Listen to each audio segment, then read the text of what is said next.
जो भी आपकी बीमारी होती है, चाहे शारीरिक बीमारी हो, मानसिक बीमारी हो, ये पंचतत्वों के इम्बैलेंस से ही होते हैं। नमस्कार, आज बात करने वाले हैं कि जो 7 चक्र होते हैं उसके साथ में जो तत्व हैं, जैसे भूमि तत्व, पृथ्वी तत्व, जल तत्व, अग्नि तत्व, वायु तत्व, आकाश तत्व, इसका संबंध क्या होता है, इसके बारे में चर्चा करेंगे। मैं हूँ इनका doctor Santosh Sharma, white order spiritual संस्थापक, बेंगलुरु इंडिया से। नमस्कार, हमारे चैनल में आपका स्वागत है। आपने सब्सक्राइब नहीं किया तो सब्सक्राइब करके बेल बटन मत दबाना मत भूलिएगा, क्योंकि मैं इस प्रकार की वीडियो बनाता रहता हूँ एस्ट्रोलॉजी, रुद्राक्ष, जेमस्टोन्स की बाबत में। आपके मन में कोई सवाल है तो सब्सक्राइब करके बेल बटन दबाना मत भूलिएगा। देखिए, हम बात कर रहे हैं कि जो 5 तत्व होते क्या है। 5 बेसिक एलिमेंट्स की बातें हो रही है। 5 तत्व आपको होते हैं कि पृथ्वी, जल, अग्नि, वायु, आकाश, 5 तत्व हैं। ये हमारा जो फिजिकल बॉडी है ये पंच तत्व से ही बना हुआ है। इन पंच तत्व में यदि इम्बैलेंस हो जाता है तो त्रिदोष पैदा होते हैं। जैसे पृथ्वी तत्व, जल तत्व में इम्बैलेंस होगा तो आपको प्रॉब्लम होगा, कफ होगा। ओके, तो ये आपका हो गया। नाड़ी में जोड़ेंगे तो अंतनाड़ी, कफ तत्व, वात, पित्त, कफ की बातें करते हैं हम लोग। फिर जल और अग्नि में समस्या होगी तो आपका हो जाएगा पित्त का प्रॉब्लम, पित्त स्वभाव हो जाएगा।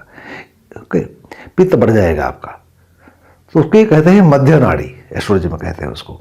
फिर आपका यदि वायु तत्व में और आकाश तत्व में समस्या हो जाएगी तो आपको हो जाएगा वात, मतलब आदि नाड़ी का प्रॉब्लम। ये वात, पित्त, कफ जो है ये आपके शरीर, मन को प्रभावित करते हैं। जो भी आपकी बीमारी होती है, चाहे शारीरिक बीमारी हो, मानसिक बीमारी हो, ये पंचतत्वों के इम्बैलेंस से ही होते हैं।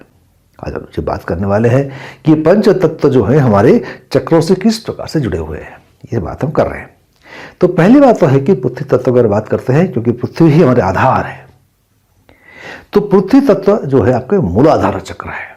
जैसे हम कहते हैं कि मंगल राहु की बात हमने किया था, ग्रहों को जोड़ा था उसमें, तो जो मूलाधार चक्र है, रूट चक्र है, वो है पृथ्वी तत्व, अर्थ एलिमेंट है वो। उसके बाद हम आ जाएंगे स्वादिष्ठान चक्र में, जो कि नाभि के नीचे है स्वादिष्ठान चक्र। ये आपका जल तत्व है, वाटर एलिमेंट है। इसका बताया था मैंने आपको, चंद्रमा और शुक्र के बारे में बताया था। वो चंद्रमा और शुक्र को मैं किस प्रकार से जल तत्व जोड़ता हूँ, थोड़ा आभास भी दिया था विगत वीडियो में। अब नहीं देखा तो जरूर देखिएगा। फिर हम बात करते हैं कि आपके जो मणिपुर चक्र है ये किस तत्व का प्रतिनिधित्व करता है, किस तत्व के लिए बना हुआ है। ये आपका अग्नि तत्व है। आप जानते हैं कि सूर्य के लिए जठराग्नि की बातें हम लोग करते हैं, है ना। तो ये जो जठराग्नि है, अग्नि की बातें हम करते हैं, ये आपका मणिपुरा चक्र भी है। सोलर प्लेक्सस भी कहते हैं उसको, सूरज, ज्योति, अग्नि, ये बातें हुई। फिर हम देखेंगे कि ये आपका अनाहता चक्र है, ये आपका हार्ट चक्र है। इसको जोड़ता हूं मैं, वायु तत्व जोड़ता हूं। देखिए, जो तत्व को मैं जोड़ रहा हूं इसके बारे में किताबों में आपको मिलना मुश्किल है। मैं अपने समझ से बता रहा हूं, इसको आप लॉजिक को समझिए। तो अनाहता चक्र या हार्ट चक्र जो है, इसको वायु तत्व जोड़ता हूं। ये आपका लंग्स वाला यही है, वायु है। ये जो धक धक चलता रहता है, ये भी वायु का प्रकोप से बढ़ जाए आपको तो आपकी धड़कनें तेज हो सकती हैं। प्रकोप कम हो जाए, वायु कम हो जाए तो धड़कनें कम हो जाती हैं, ब्लड प्रेशर कम हो जाता है। तो ये ब्लड प्रेशर वगैरह जो है ये वायु तत्व से ही चलते हैं। धड़कनें, ये जो रक्त प्रवाहित हो रहा है, अलग अलग ग्रेविटेशनल फोर्स नीचे जा रहा है, ऊपर मस्तिष्क में जा रहा है, ये सब फोर्स की बात है। ये वायु से ही ये फोर्स बनते हैं। तो वायु तत्व आपका हार्ट चक्र के लिए है।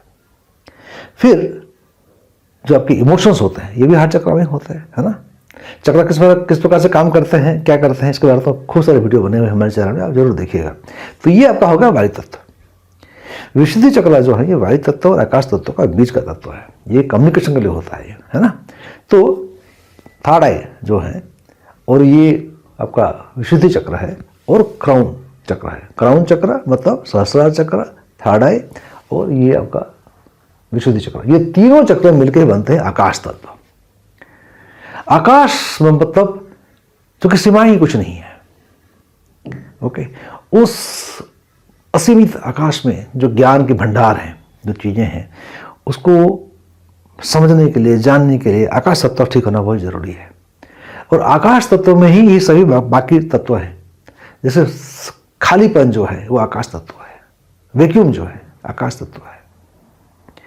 यदि खालीपन नहीं होगा तो सृष्टि नहीं रह सकती है। मानिए ये कमरा खाली है, तभी तो ये पर्दे लगे हुए हैं या बहुत सारी चीज़ें इस कमरे में रखी हुई हैं। ये चीज़ें कैसे, ये इसलिए रखी हुई है कि इसमें खालीपन था, इसलिए इसको भर सके हम। तो वैसे ये पृथ्वी है या जो चांद तारे हैं, जितने सारे ग्रह हैं या नक्षत्र हैं, ये सब इसलिए है यहाँ क्योंकि खालीपन था। इस खालीपन में ही सब चीज़ें भरी हुई हैं। आकाश तत्व यदि आपके प्रभावी हो जाए तो आप ब्रह्मांड को समझ सकते हैं, अपने आप को समझ सकते हैं, क्योंकि हम भी ब्रह्मांड के अंग ही हैं। तो ये आकाश तत्व के जो बात कर रहे हैं कि कौन कौन से आपका चक्र है, तो मैंने बताया आपको विशुद्धि चक्र और आपका थर्ड आई, तृतीय नेत्र और क्राउन चक्र, ये तीनों चक्र मिलकर ही बनते हैं आपके आकाश तत्व। इस प्रकार से हमने ये समझा, हमने ये समराइज किया कि ये आपका क्राउन चक्र जो है, क्राउन चक्र, आज्ञा चक्र और विशुद्धि चक्र, ये तीनों मिलकर बनते हैं आकाश तत्व। ये आपका अनाहत हार्ट चक्र है, ये आपका वायु तत्व। मणिपुर चक्र जो है ये आपका अग्नि तत्व। स्वादिष्ठान चक्र जो आपका है नाभि के नीचे वाला हिस्सा, ये आपका है जल तत्व। और नीचे मृदुदंड के नीचे जो मूलाधार चक्र की बातें करते हैं वो आपका है पृथ्वी तत्व। अगले वीडियो में और कोई रोचक सवाल जो आप लोग भेजते हैं उसी पे मैं वीडियो बनाता हूँ, उसके आधार पर वीडियो बनाएंगे। तब तक लिया कर दीजिए मुझे नमस्कार, जय हिंद, जय भारत। आपने सब्सक्राइब नहीं किया है तो सब्सक्राइब करके बेल बटन को दबाना मत भूलिएगा।